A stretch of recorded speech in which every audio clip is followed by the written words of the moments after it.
Jane, thank you so much for speaking to me today.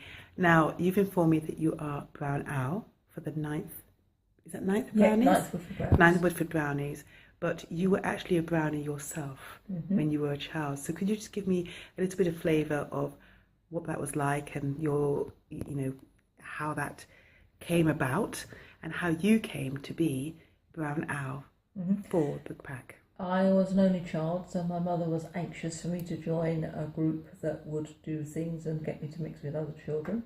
So I joined Brownies when I was 7. I absolutely hated it. As far as I was concerned, Friday night was one of the worst nights of the week.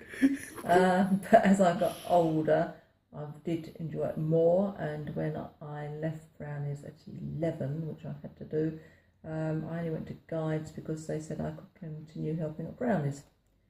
Went through guides and still helped with Brownies and became Brown Owl of 9th Woodford when I was 18.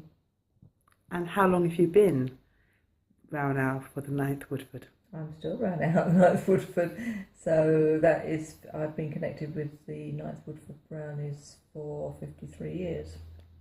That is a very long time. Doesn't feel like it. Okay, and in context of the hall, how long approximately have you and the Brownies been using the hall? I think just over 40 years. Crumbs. Okay. So we meet on a Friday. We meet between 6 o'clock and 7:15. When we first started out, we had the maximum number of 24 Brownies. At the moment, we have 33 Brownies. That's because I have enough adult help to be able to cope with that number of children. The idea is that they learn through fun. They're divided up into what we call sixes. So there's a sixer who's in charge of their sixth and a seconder. And our 6 names are elves, imps, gnomes, ghillie-doos and sprites. And at the beginning of our meeting we sing our Brownie song and we dance around our toadstool, then we play a game to make sure that we lose some energy because they're very energetic on a Friday and I'm not. And then we do all different types of things. So for the last 2 weeks we've been doing our Stargazer badge, and on Saturday we did a trip to the Royal Observatory at Greenwich so that we would earn our Stargazer badge. As one of the syllabus courses was to visit a planetarium. Every year we help with the St Mary's Christmas Bazaar that's held in both the gym and the front hall of the Memorial Hall. And in May we always help at the Food and Fun Day. And at Christmas time, we make the Christingles for the Christingle service. And you've done this every year for 40 years? Not all of those things for 40 years. Christingles have only been about the last 8 years. Okay, so for somebody who hated the Brownies, you have been involved for a very long time. Yeah, and it's a fantastic organisation. I mean, I have girls helping me now who are, 21 years old, who started with me as a Brownie at 7. I've also, my godchildren's mother was one of my Brownies. My godchildren, one of them now has a child aged 3. They've all been through Brownies. We've had a great time. We do trips. We go to Gilwell normally once a year to do activities. We go to Chipple Row at least once a year for Brownie Day. There's at least 1,000 Brownies from the area there. And one of us will run a sideshow of some sort or other. We've been, last 2 years, we've been on a pack holiday to PGL, Parents Get Lost activity camp. It's been quite good. We've done lots of different badges. We've had owls in the gym about 3 times. They've brought an eagle owl and raced the owl up the hall against one of the Brownies, flown a barn owl across the children as they pretend to be mice. One evening we had Snaky Sue come with 20 live snakes, and at the end of the evening even the most timid child had a snake around their neck. And we learned about how snakes lay eggs and how they shed their skins, etc., etc. One evening we had bats and we learned all about bats. We've had animal experience where people have brought different animals and we've learned about corn snakes, tarantula spiders, all different things. Ourselves, we've held pet evenings where the children have been encouraged to bring dogs, gerbils, rabbits, anything apart from cats, because I like cats. I think it's unfair for them to be in a cage for a whole evening. And is this all in the hall? Oh my gosh, that's amazing. We've done every 3 years we do first aid badge.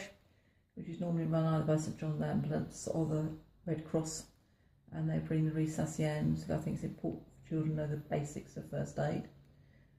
We've had ceilidhs, we've done Scottish dancing, we've done cooking several times. We've done a Thanksgiving supper, so we've earned our hostess badge and cook's badge. And one evening we asked the parents to return their invitations, saying whether or not they were coming. I think we thought there'd be about 30. In the end, we catered for 120 people. This is you and the Brownies catered for 120 people in this hall? Yeah. Oh my goodness me. Right, okay. So the hall has really been a significant part of the Brownies' and yours life, really. Oh yes, we've got popcorn in there. We do fundraising. We do district bingo once a year. We sometimes do a quiz night once a year. Okay, I feel quite tired. Yes, I have that effect on people.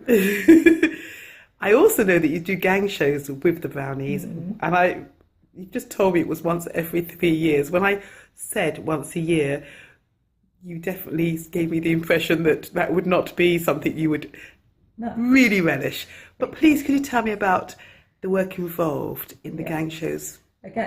We do a district gang show, so that involves the Rainbow Unit and the first Woodford Brownies, which meet in the church, and the 19th Woodford Brownies, which meet in Derby Road, plus the 9th Brownies and the 9th Brownies and First Guides, who both meet in the gym.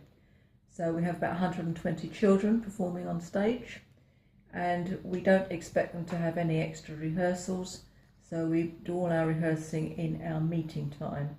Now, if you rehearse to every meeting for a term, the children will be bored rigid. So we try to do it that they rehearse for half the meeting time, and we do fun stuff, cooking or whatever, for the rest of the half of the meeting. So each gang show has had a different theme. The last gang show was celebrating 100 years of Brownies, so our theme was the Brownies Centenary. Each group took 2 decades, and they did whatever they wanted for that decade. So mine had 1910 to 1920, so we did songs from the First World War, and then we had 1950 to 1960, I think, so we did songs from Annie. And then in between each item you have children doing solo items, either dancing, Irish dancing, tap dancing, ballet, singing, playing an instrument, doing a duet, doing a recitation, can't say the word. And at the beginning of the show you have all the gang members on stage to sing a set of choruses. They're also all on the stage at the end to sing a different set of choruses to finish it off with. So that is the church hall stage that they use? Yeah. And so, you rehearse here as well? We don't tend to rehearse in the front hall because we have to pay extra rent. So we rehearse in our own meeting spaces. And then we have a dress rehearsal the week before. We run through the whole show, and then we do the performance normally on a Friday night, Saturday afternoon and Saturday evening. And is this a fundraiser, or is this to raise funds for yourself, or is this charities? No, we don't actually raise an awful lot of money because the expenses are heavy. To hire the front hall for a week, or to hire this building for a weekend is £2,000. It cost us last time. And then we pay out for a pianist, we pay out for a drummer, we pay out for the girls to have all their costumes and the music and the props. So we aim to break even. Right. But it's an experience for the children to perform in public. Some of them are used to it, some of them go to stage school, some of them have never been on stage, and because everybody takes part, they just build up their confidence and they build up their friendships. They've got to work as a team. Brilliant.